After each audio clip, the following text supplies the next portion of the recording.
Hey everyone, this is Anna. Welcome back to my channel.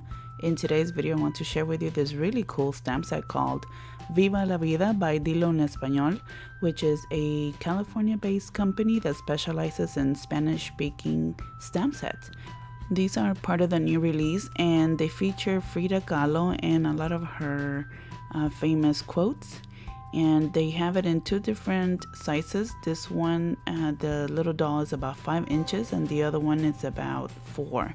And they both have different sentiments, so you can definitely use both sets. As always, I will include all the links for the products that I use in this video in the video description below in case you want to check them out.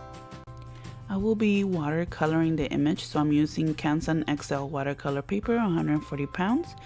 And sometimes it's a little bit challenging to get a crisp image on watercolor paper, so I'm using my stamping platform by Tonic because I know I will have to stamp the image a couple of times. Actually, I think I did it for 4 times. So definitely the platform comes in handy. I'm using black licorice ink by Fun Stamper's Journey, which is a great black ink since you can use it for any medium you're using, in this case watercolor. I'm also stamping the sentiment and I'm ready to color. To color, I'm using the SIG Clean Color watercolor brushes, which is a really easy way to watercolor. And I am using the Tim Holtz Glass Media Matte, which makes it so much simpler to watercolor since I can use the side area here, which is white, and you can see all the colors very easily. And you won't see it for the rest of the shot, but I wanted to show you how my setup is when I color. And I'm using a watercolor brush pen, but later you will see me using a small brush as well. So a couple of things. Watercoloring for me is about layers and being a little patient and having a little bit time in between to allow it to dry so you can get different shades and be able to combine different colors. So you will see me going back and forth between different areas and blotting with paper towels. All of this is done to allow the image time to dry so I can come back and add some more color or blend it in. Clean up any areas in which the water bleeds into another section of the image. So it's very easy, but it does take a little bit of going back and forth, allowing everything to dry. That way you can get very nice shadows and different effects in your image. So you will notice that with these pens, sometimes I go straight to the paper and color and then use my brush to kind of drag the color out. And that's one of the beautiful things about these pens, that you can use them in many ways.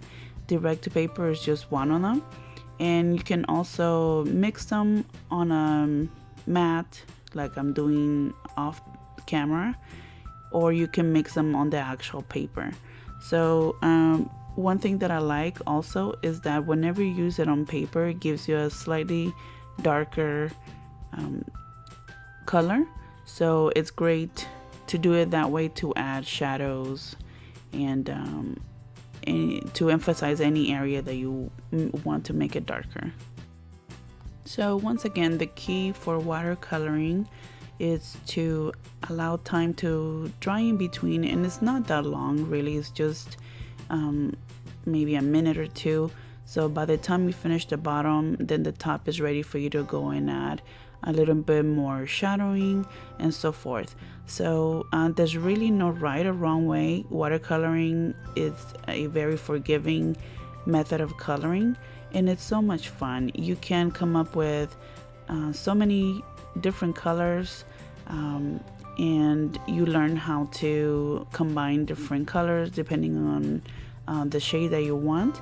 For example, for the skin, you will see me going back and forth to get the tone that I wanted. So it's not, in this case for example, just one type of brown. It took maybe, I think it was 6 or 7 different markers to achieve the shade that I ended up using. So having a variety of different shades of one color does help. So I would suggest that you, if you want to go ahead and get these markers, get at least the size that I'm using here, because it gives you more variety in different shades.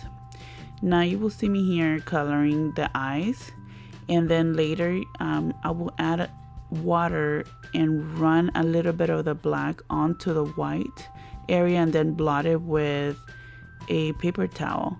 So at first it looks a little bit scary, kind of like I messed up the eye, but I did that just because I didn't want the eye to be completely white.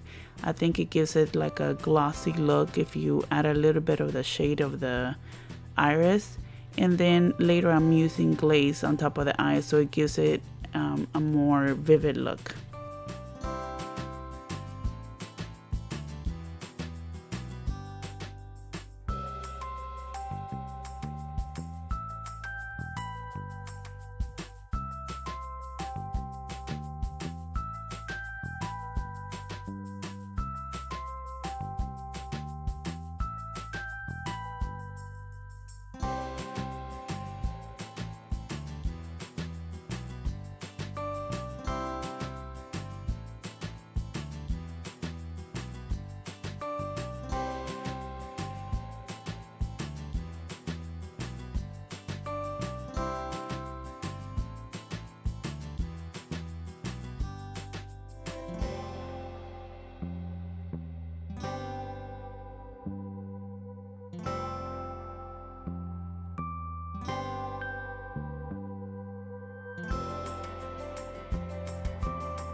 And now that my image is colored, I am ready to begin working on the background panel. For that, I'm using this really cool embossing folder by We Are Memory Keepers, the Next Level line, and this set is called Gemstone. It comes with a 2-pack, and I'm using the one on the left side. It's a really nice sturdy folder. It's 6x6, and since it's so detailed, I like to moisten my paper just a little bit to relax the fibers, and it is an awesome effect. And now that my image is completely dry, I'm ready to fussy cut, and it does not have a matching die, but it's very simple to cut around it.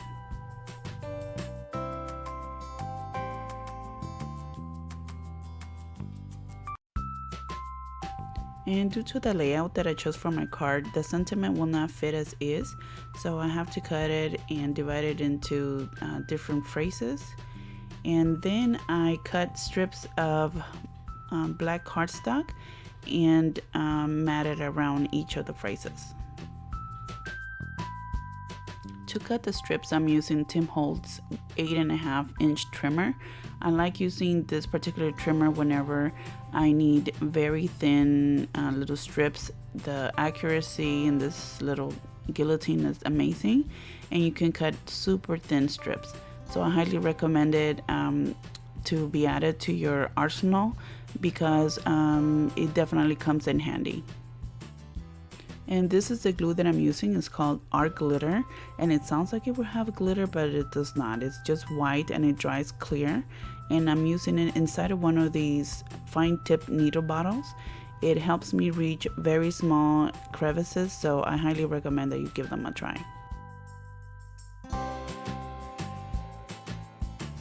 Now it's time to adhere the pieces together, and I'm using foam squares to add some dimension to both the image and also to the sentiment.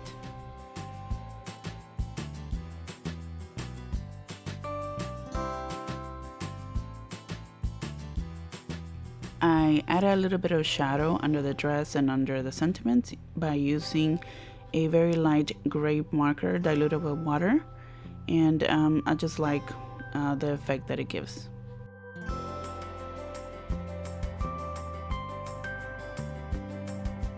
I wanted to add a rustic look to the card, so I decided to use the memory foil tape by Ranger. And one cool thing about this tape is that when it's exposed to air for some time, it oxidizes and it gives it a really nice look.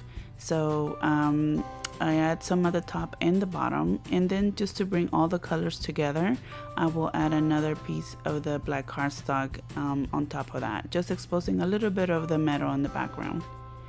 And for a final touch, I'm using some glaze on certain areas of the image, especially on her jewelry, her eyes, her flowers, and some of the pleats in her dress. I'm using a purple Tombow liner to just emphasize the word nada, which means nothing. I just wanted it to stand out a little bit more than the rest of the sentiment. I add glaze to a few more sections like her hair and some of her clothes, and then add some of these metal circles to complete the card. I hope you enjoyed this tutorial and that you give Dilo En Español, or Say It in Spanish, a visit and check out the many different Spanish sets that they have available. I would appreciate a thumbs up, and don't forget to share this video with any friends that you think might be interested in checking out some stamp sets in Spanish. Don't forget to subscribe to my channel, that way you won't miss any new videos coming up. And if you have any questions, feel free to send me an email. Thank you so very much for watching. Take care of yourselves, and I hope to see you next time.